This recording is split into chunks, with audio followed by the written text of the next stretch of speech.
Olá, boa tarde. Com o hábito de compartilhar a rotina diária nas redes sociais, pais e responsáveis não se dão conta que, ao fazer publicação dos filhos, podem incorrer em prejuízos incalculáveis. Uma pesquisa feita em 2017 com 2.000 pais britânicos apontou que só nos primeiros 2 anos de vida, as crianças já tinham 390 fotos suas publicadas. É isso mesmo. Depois do boom das redes sociais, esse número com certeza cresceu bastante. E para falar sobre a privacidade dos filhos nas redes sociais, é que converso hoje com a advogada Gláucia Frederico. Doutora Gláucia, muito obrigada por aceitar o nosso convite para que a gente pudesse fazer um debate aqui no Papo com ela sobre o que eu preciso observar nesse momento em que as redes sociais estão aí tomando as nossas rotinas e muitas vezes a gente não se dá conta do prejuízo que pode causar no nosso filho esse compartilhamento de fotos, de rotina. A senhora que é aí advogada de família, né? Sim.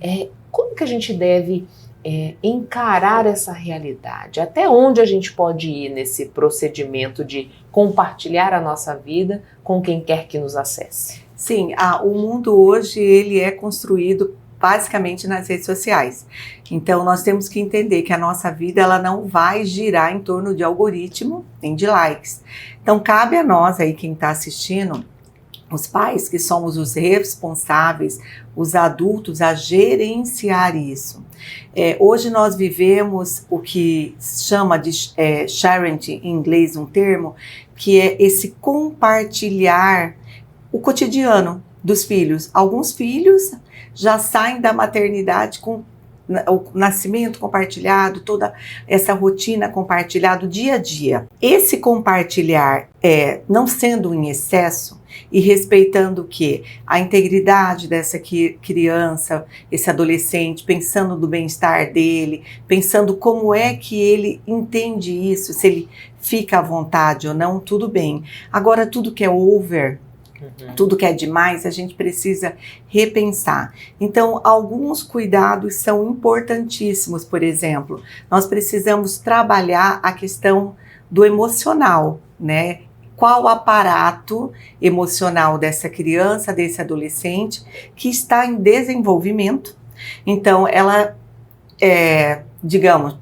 ela precisa ser tutelada, amparada e ela não tem ainda noção. Nem os próprios pais, na maioria das vezes, têm noção do efeito dessa exposição ao longo tempo. Então, selecionar cuidados como, por exemplo, restringir o compartilhamento de fotos, de informações, nunca postar em tempo real onde essa criança está, né? Evitar compartilhar foto, ela se identificando com o uniforme escolar. Que mais? Saber com quem esse adolescente está falando, porque hoje nós temos os predadores sexuais, nós temos os pedófilos, né? Nós temos o bullying, nós temos o cyberbullying. Então, essas questões, cabe a nós, adulto, estarmos sempre atentos e zelando por eles. E, principalmente, como é que eu poderia dizer? Organizar, ter uma rotina com esse filho, de quanto tempo você pode ficar nas redes, né? Existe um livro muito interessante que fala Nação Dopamina, que é interessante os pais lerem, que mostra cientificamente o efeito da tela no cérebro dessa criança e o efeito dessa exposição, porque nós não podemos focar apenas em deixar para os filhos um legado financeiro. Nós precisamos em desenvolver filhos saudáveis, filhos seguros emocionalmente, filhos funcionais. Para isso, eu tenho que ter uma estrutura emocional, né? E essa exposição, esse excesso de exposição, essa necessidade do like, o que me falta? É o que eu pergunto, né? O que é que me falta psicologicamente que me faz completar, seria a palavra. Essa busca por aprovação constante. Essa busca por aprovação constante de estar ali mostrando o meu dia a dia, likes, são cuidados que nós como pais temos que ter e orientar os nossos filhos. Então, na verdade, é criar uma cultura digital. Glaucia, você disse pra gente assim, é preciso ter cuidado, Sim. Porque para além de todos os prejuízos no desenvolvimento cerebral, no desenvolvimento emocional dessas crianças, nós ainda temos os predadores sexuais, Sim. Temos os pedófilos, né? A gente, esse compartilhar de fotos, de vídeos, de alguma maneira isso pode cair na mão de criminosos que vão tirar proveito e até comercializar, por exemplo, essas imagens? Sim, é um risco que se corre. Por quê? Porque a internet ela é um mundo vasto. Então, a partir do momento que eu compartilho uma foto numa rede aberta, eu corro esse risco. Então, cabe aos pais, por exemplo, observar nas fotos, o conteúdo dessas fotos, por exemplo, como é que é a foto? Nunca postar uma foto dessa criança de calcinha, ou, é uma criança, ela tá de calcinha, ou tá de cueca, por exemplo.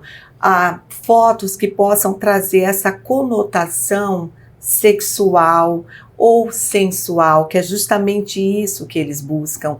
Essas fotos que, eu esqueci agora o termo, quando você trabalha muito na alta resolução, eu acho que é a palavra correta, fotos de alta resolução, quando você publica ali aberta, elas são mais fáceis, né, de você modificar essas fotos. Serem manipuladas. Serem manipuladas. Hoje existe o risco do sequestro, hoje existe o risco, por exemplo, dessa criança, desse adolescente, à medida que ela está navegando ali na internet, ela está deixando um rastro digital, ela está construindo dados, né?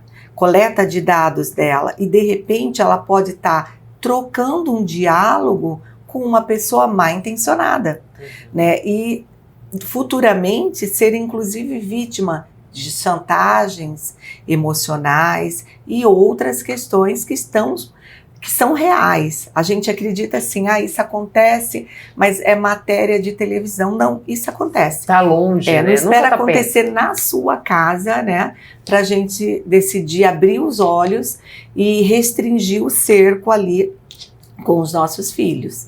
Agora, a gente tá dizendo desse risco que tá no externo, no sentido desses predadores virem em busca dessa criança, desse adolescente, desses pedófilos, enfim.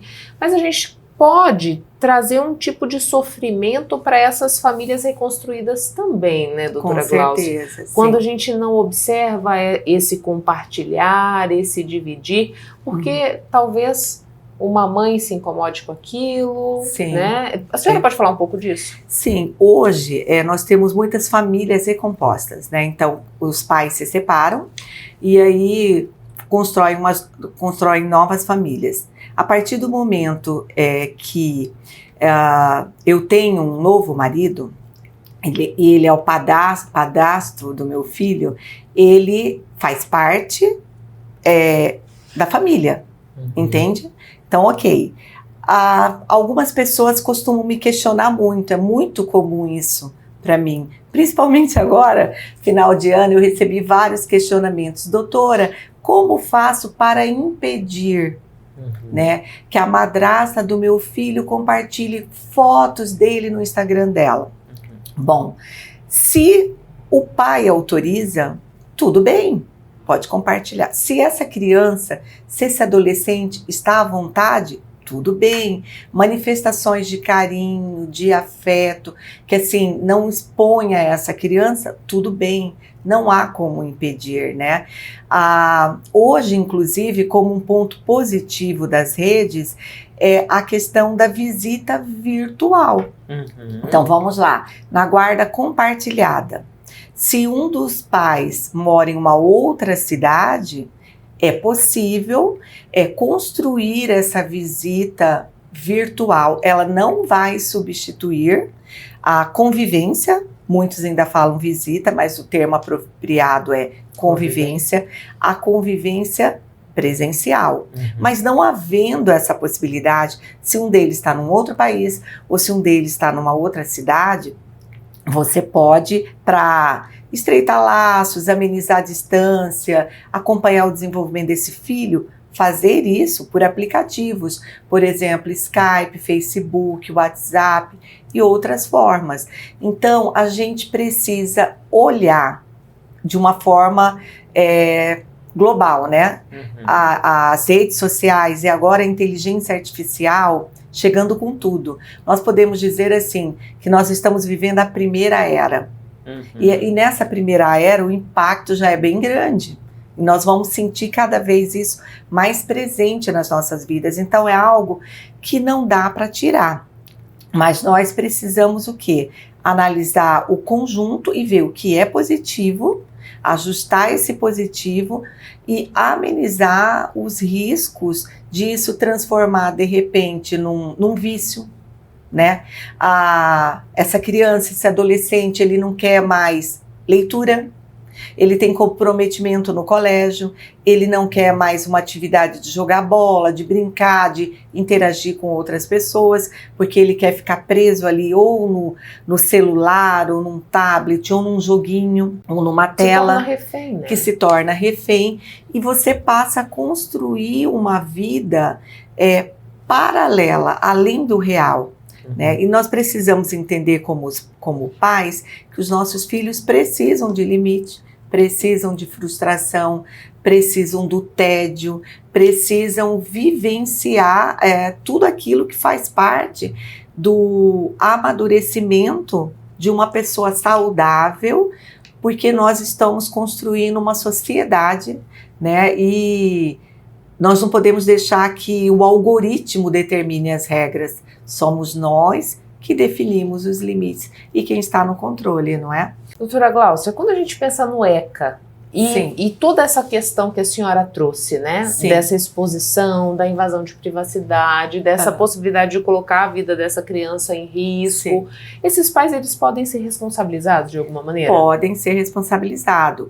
Hoje nós temos o direito de imagem, né, tutelado pela Constituição Federal, pelo Código Civil, pelo ECA. Quando falamos em crianças e adolescentes, nós temos a Lei Geral de Proteção de Dados, também, que dá um olhar especial aí para a criança e para o adolescente. Mas esses pais, quando eles excedem, né, ao limite, por exemplo, publicações constrangedoras, né, algo que ofenda a dignidade dessa criança, eles podem ser responsabilizados. Então nós temos que ter muito cuidado hoje quando se trata criança, adolescente, por exemplo, no que vai compartilhar, porque é a captura, ou seja, ao tirar a foto, a captura, o armazenamento e o compartilhar dessas fotos. Por exemplo, eu tenho adolescentes. Se eu tenho amigos de adolescentes na minha casa junto com eles, eu tenho que tomar muito cuidado. O que eles estão brincando, eles estão conversando, eles estão fazendo uma piadinha ali entre eles. Não é tudo que eu posso filmar e compartilhar, porque existe o direito da imagem, existe o direito à privacidade, e que a gente tem que ficar atento a isso. Não é tudo que eu jogo na internet. Eu tenho que ter um filtro para saber o que cabe e o que não cabe. Principalmente quando estou me referindo a criança e adolescente. Muito obrigada pelas informações, doutora Eu que agradeço. A atenção é um desafio muito grande, né?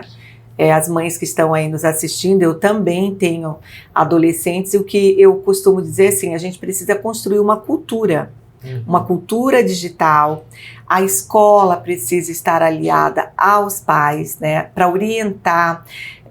Os jovens, eles precisam conhecer o risco das redes sociais, os limites e também os efeitos no sentido de consequência. Por exemplo, se eu cometo um cyberbullying, né, ou outras questões, eu não vou ficar no anonimato ali. Eu serei descoberto e haverá uma penalidade, né? Dependendo da idade dessa criança, que também chama seus pais para responder. Muito importante. Muito obrigada. Obrigada a você. A gente vai a um breve intervalo comercial e volta já. Não saia daí.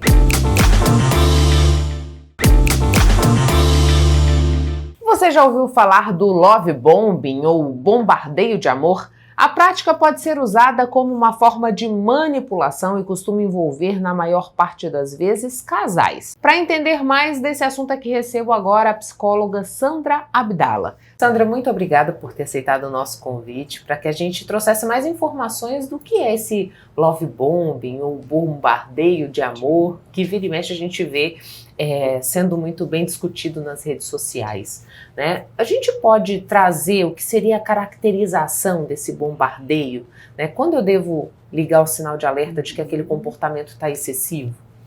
Bom, o que caracteriza o love bombing?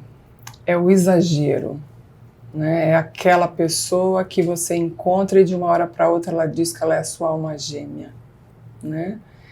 E isso chama bastante atenção, não pelo excesso de carinho, né? Receber carinho do parceiro, da parceira, de você receber presentes, de você receber todo aquele cuidado de uma pessoa que você está conhecendo, né? E que você está atraído ou que está atraída por você, isso é natural.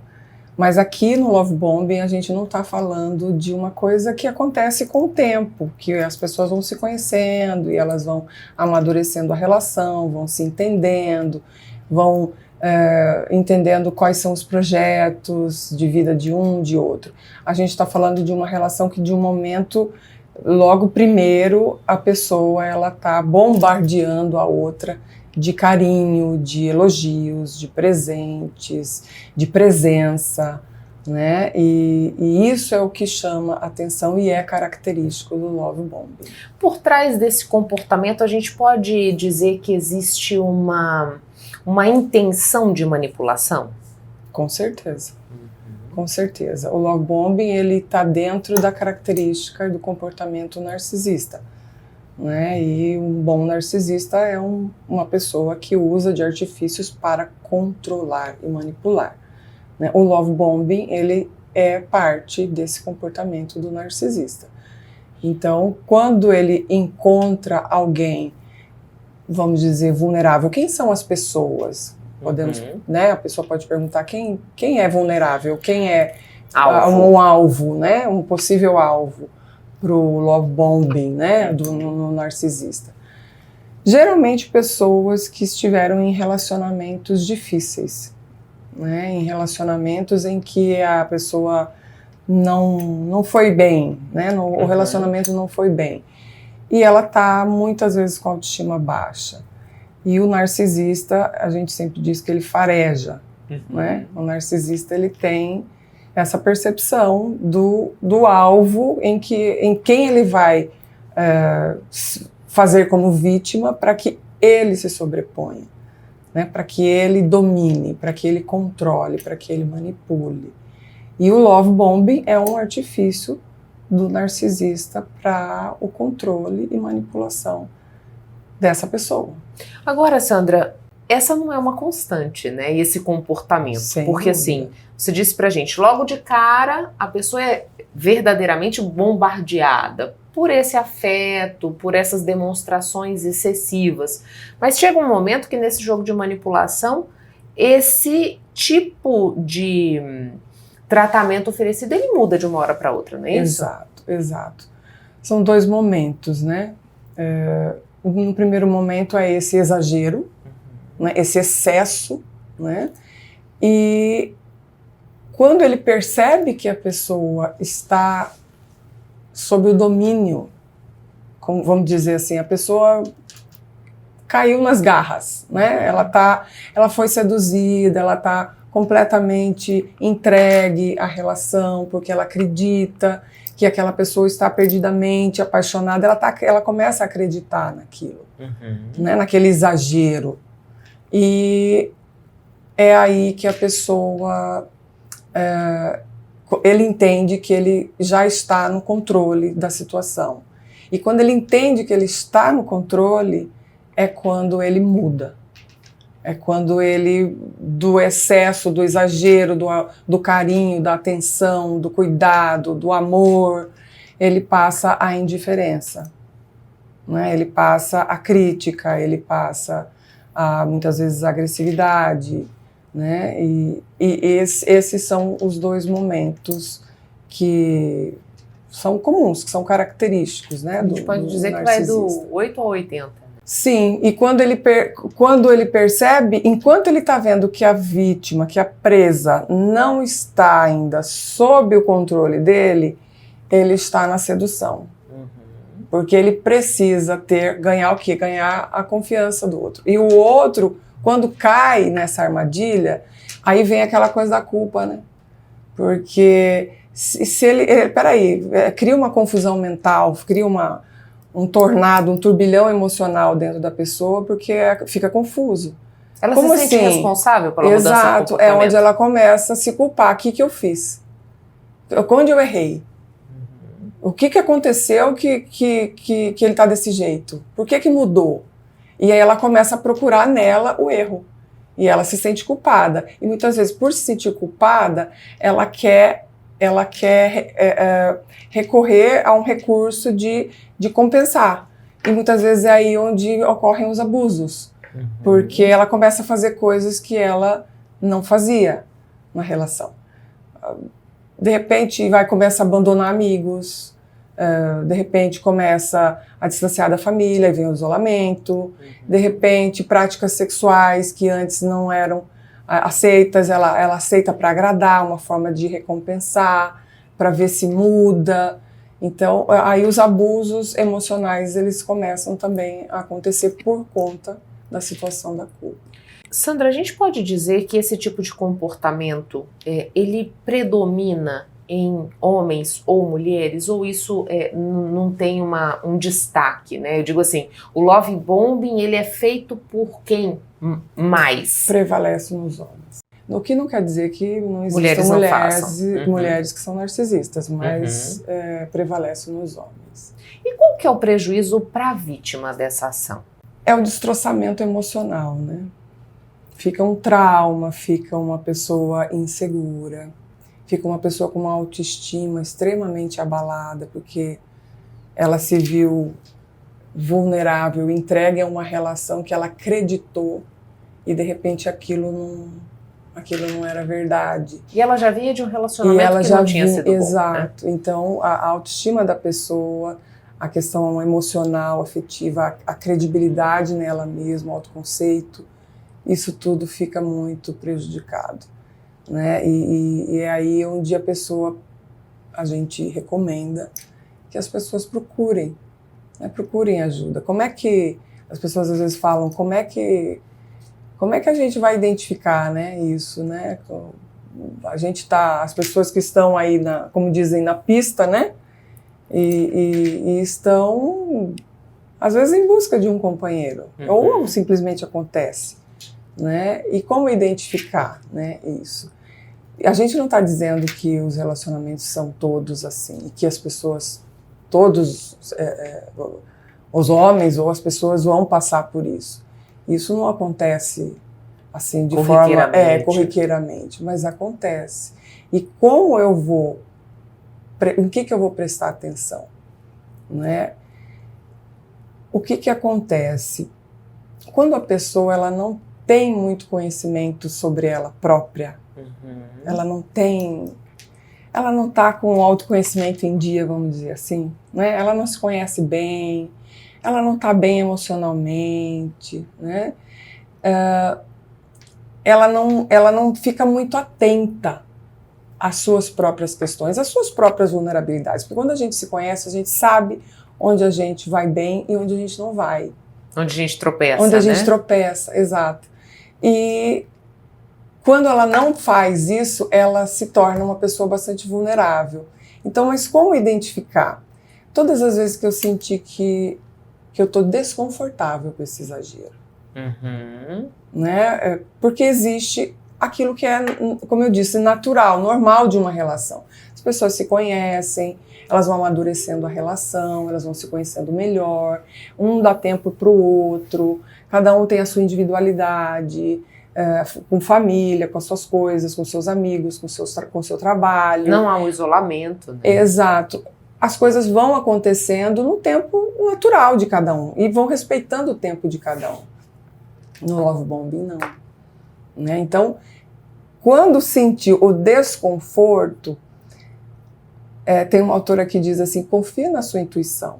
Se ouça mais, né? Isso, se escute mais, olhe mais para você, confie na sua intuição.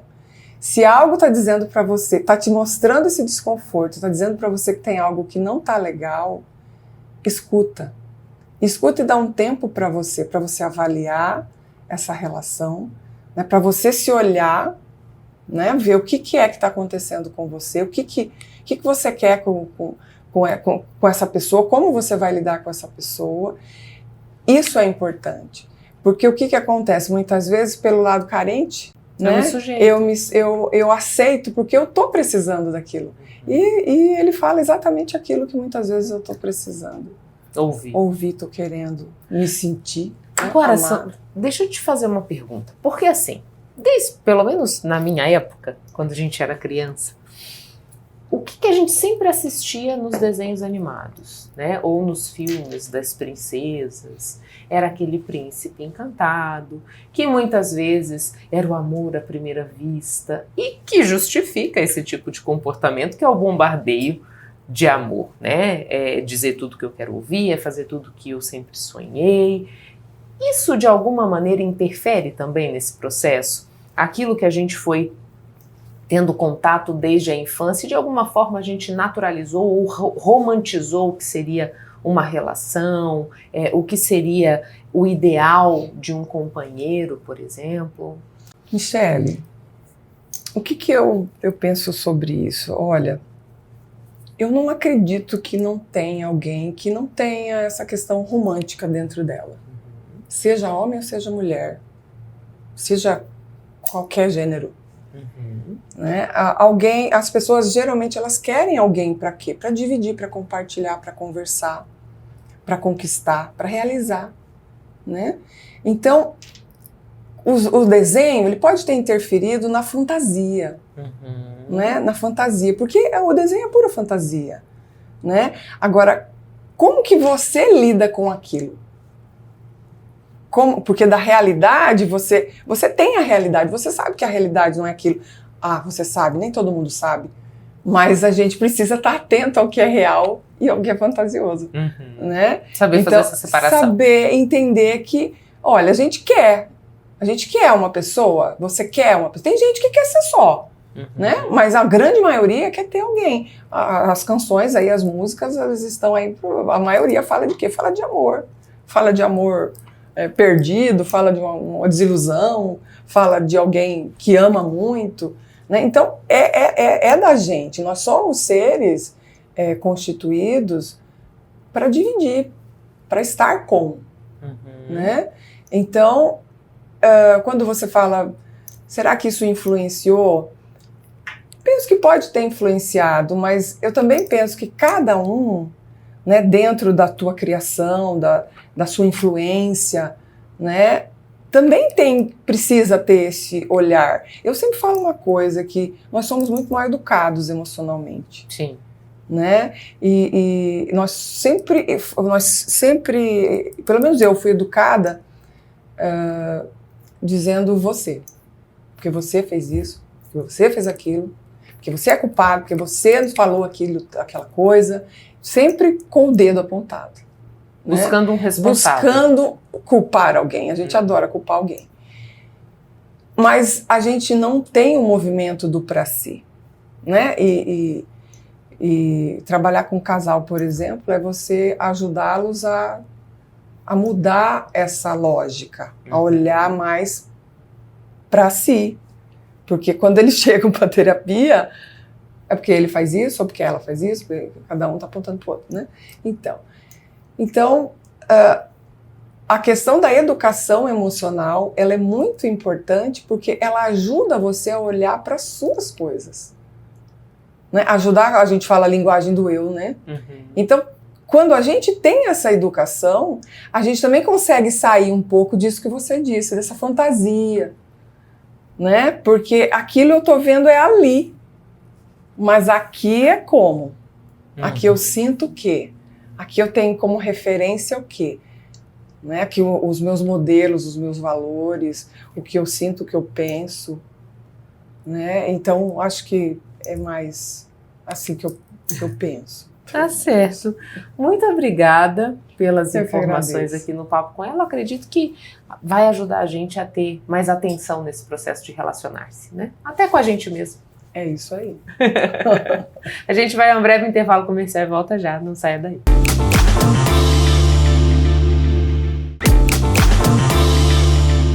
Sabe todo esse conteúdo que a gente produz aqui no Papo com Ela? Ele fica disponível também no YouTube para você ver e rever sempre que quiser. Para isso, eu te faço um convite, venha fazer parte do nosso canal. Tá vendo esse QR Code aí na sua tela? Mira a sua câmera nele que ele já vai te dar o caminho certinho para que você possa ser mais um inscrito no nosso canal. Então fica o meu convite, inscreva-se porque assim você não perde nenhum assunto do papo. Cabelos contam histórias, externalizam sentimentos, fases da vida e é o primeiro a sofrer alterações quando a gente quer mudar algo. Em 2025, a tendência é celebrar o natural. Em 2025, as tendências de cabelos refletem em se aceitar, expressão e liberdade. Os cortes acompanham essa ideia, valorizando diferentes estilos e personalidades. A textura natural também é celebrada como nunca antes. Cachos, ondas, cabelos crespos, todos ganham o destaque que merecem. Iniciar o ano de 2025 de olho nas tendências de cortes de cabelo é um convite para individualidade, originalidade e cultura. Sim, o mundo da moda está de olho no comportamento social relacionado à imagem. E os cortes sugeridos transmitem leveza, alegria, jovialidade, dinamismo e acessibilidade e empoderamento.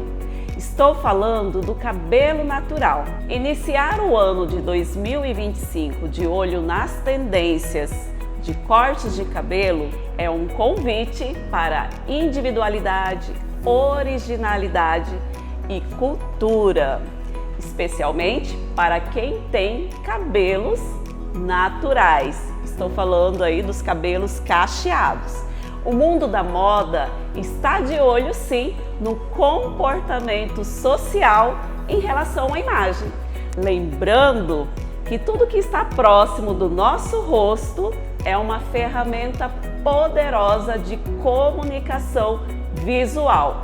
70%. Os cortes de cabelos cacheados prometem não apenas destacar os cachos, mas também valorizar a beleza natural de cada pessoa. As tendências para o ano incluem estilos clássicos reinventados, focados nas estratégias que priorizam a praticidade. Temos também algumas sugestões, que o mundo da beleza, o mundo da moda está sugerindo para as tendências. Entre eles temos o Chanel de bico e temos o Pix. O Pix é um cabelo poderoso e traz uma marca autêntica, forte e determinada.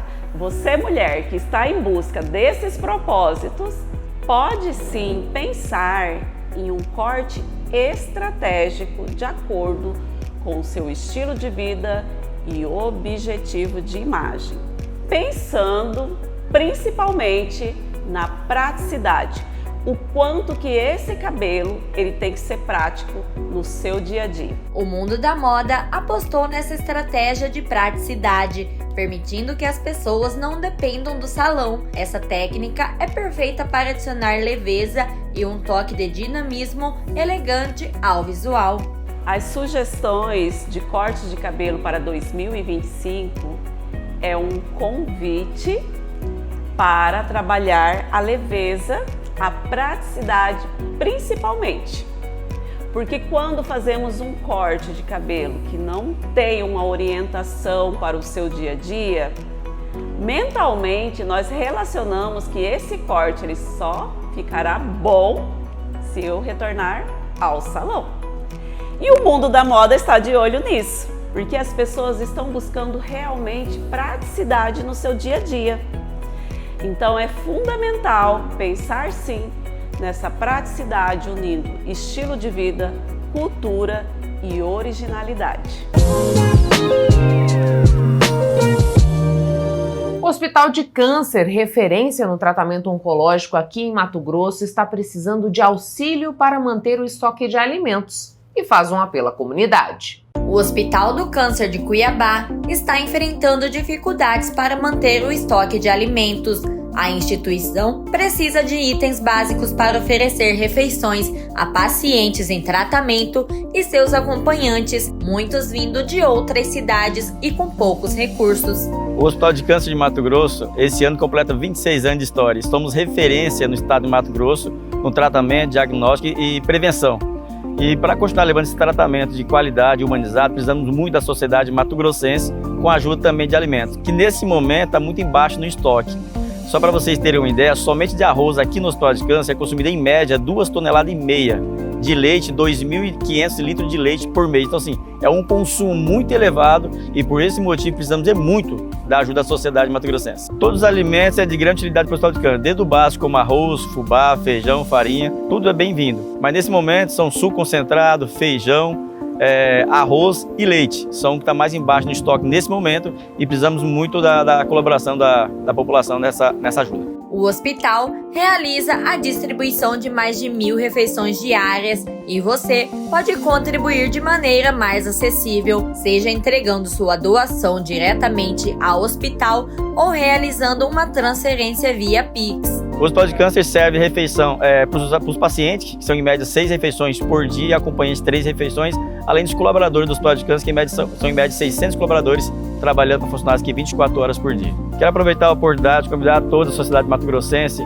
você que de Cuiabá, Várzea Grande, Baixada Cuiabana, traga o seu alimento até o Hospital de Câncer de Mato Grosso, funcionando de segunda a sexta-feira, das 8 da manhã até 18 horas e sábado das 8 até meio-dia. E você que é do interior do estado de Mato Grosso, faça a sua gincana, faça a Olimpíada. Estou chamando você da instituição de ensino aqui em Mato Grosso, algumas empresas privadas que possam colaborar com o Hospital de Câncer.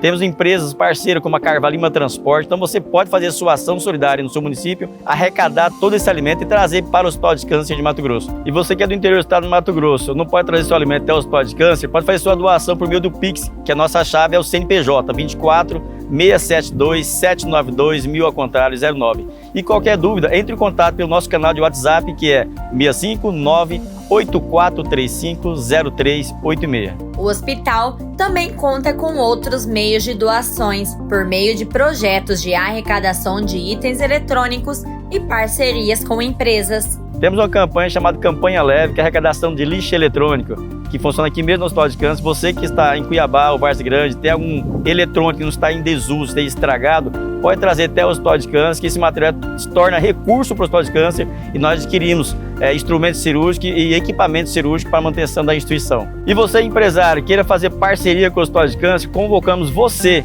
a fazer parte desse gigante mato-grossense, sendo a nossa empresa amiga, onde divulgamos a sua marca para todo o estado de Mato Grosso, nas redes sociais, no site. Em contrapartida, vocês ajudam o Hospital de Câncer, nós ajudamos a empresa na divulgação e cria aquele laço entre amigos, entre o Hospital de Câncer de Mato Grosso e a empresa privada. A espera dos cuiabanos pela reabertura do Aquário Municipal acabou. A cidade recebe de volta mais um ponto turístico que está com entrada gratuita. O novo complexo permite a apreciação de peixes que compõem a bacia amazônica e do Prata. Reinaugurado em 31 de dezembro de 2024, o Aquário Municipal Justino Malheiros é o mais novo marco turístico de Cuiabá, unindo inovação, preservação ambiental e valorização cultural. O espaço é um presente para a população cuiabana, proporcionando uma nova forma de vivenciar e celebrar a riqueza cultural da região. Cuiabá é uma cidade muito carente, de pontos turísticos, de equipamentos turísticos, Quando a gente olha para Cuiabá, nós temos lá o Museu da Caixa d'Água Velha, nós temos aqui o Museu do Rio, Parque das Águas, que estivemos ontem lá, inclusive, fazer uma vistoria e não está funcionando, o show das águas, das fontes, e está bem precária a situação da estrutura e da limpeza. Então, já temos poucos pontos turísticos, como a Orla do Porto aqui também, e o aquário ele vem para mostrar para a sociedade a importância, de nós termos atrativos turísticos porque a sociedade ela abraça e ela traz a família, ela traz as crianças. O aquário oferece aos visitantes e para os cuiabanos uma imersão no universo aquático das bacias Amazônica e do Prata. Os tanques abrigam espécies icônicas em um ambiente cuidadosamente projetado para preservar o bem-estar dos animais.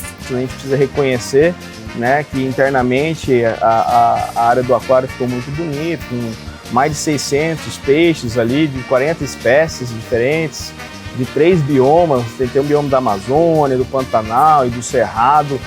Então, essa riqueza que nós temos da natureza, né, a gente poder mostrar isso aqui no Aquário Municipal para toda a sociedade de forma gratuita, né, eu acho que isso tem feito que o aquário seja esse sucesso todo aí de público, né, onde nós já tivemos aí, passaram por aqui mais de 50 mil visitantes durante esse final de semana aí. E para aqueles que vêm visitar o local, é uma ótima oportunidade de passeio e aprendizado, além de ser benéfico para a economia local. A reabertura do aquário, assim, agora que está gratuito, eu acho que fica muito mais prático, facilita para os pais, para toda a população, né, trazerem os filhos. É uma forma de entretenimento, de lazer, né, nesse período de férias principalmente, que a gente não tem onde levar os filhos. Então, acho que essa iniciativa do poder público ficou muito boa, né? Para o município, ele traz mais turistas, né? Ele faz com que o comércio também, né, tenha mais lucros. E para as pessoas que vêm para o turismo, né, conhecerem a cidade, conhecerem a história aqui, né? Que nem eu falei, os biomas. E também aqui o museu, ver um pouco da história. Eu acho que é muito bacana, muito importante isso. A gente chega ao fim de mais uma edição do Papo com Ela. Eu agradeço a você que ficou comigo até este momento. É sempre uma honra poder contar com a sua companhia. Mas antes de ir embora, eu quero te fazer um pedido. Siga o Papo com Ela no Instagram, no Facebook, no TikTok, no YouTube. Inscreva-se no nosso canal. Você tem aí o QR Code na sua tela. E lembrando que você pode também nos ajudar a fazer o programa. Conta pra mim o que você gostaria de assistir aqui no Papo. Para isso, você pode fazer contato com a gente pelas nossas redes sociais ou por esse endereço de e-mail que aparece na sua tela. É por ele também que você pode me dizer se você quer ou não ter a sua empresa retratada aqui no programa. Tenha uma excelente semana. Na sexta que vem a gente está de volta e eu espero mais uma vez poder contar com a sua companhia. Um beijo e até lá!